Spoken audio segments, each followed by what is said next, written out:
Hello everyone, this is the third video on Tableau. I still need to explain a lot of things. So we are back to 1970 and we have this data set here. This is the raw file itself. So what happens here? This is tons, tons of variables. We already saw this before, right here. Remember this place where we have a lot of variables on legal enforcement, liberties, credits, I don't know, whatever, exchange rates, many other things.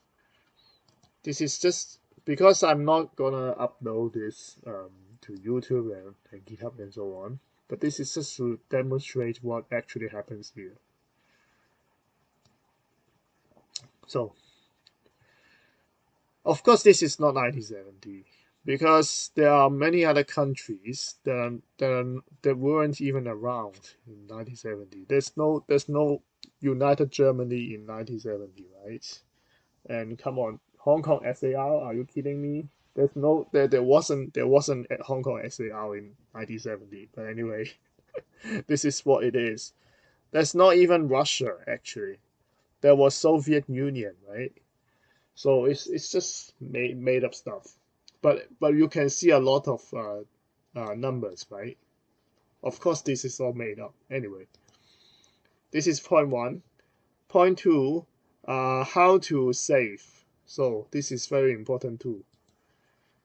See, you have something like this. Save to Tableau public or save to Tableau public as.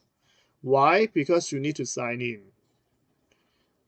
And to sign in, you need to have your own account. So you save your webbook title. So, but it's only about saving by individual sheets. So for instance, let me see my own. This is my own folder. Because it is public, I don't mind showing to you my public profile. But really, you should avoid uploading your personal stuff. This is just my playground here. And also some of my recent work, really. So let me see what I can do now. So this is point two. Okay, let's look at something else. We have another book here, book 7. This is another set of data sets. It's a different data set. We call this COVID-19. And here we just do the same import stuff. So for importing, for instance, they would ask you if you are gonna open text file or open Excel file. If you want to import Excel file, sure, it's like a normal spreadsheet. But this one, okay, this is another spreadsheet. I'm sorry. This is different. This is for another task. But so just to make it clear, if it is a spreadsheet file, you're supposed to import from Microsoft Excel. But even if it's also in Excel, if it is another format called comma separated values (CSV), you can just treat it as text. I think if you know basic programming, you're gonna know the CSV. They are not exclusive to Excel. It's not an Excel format.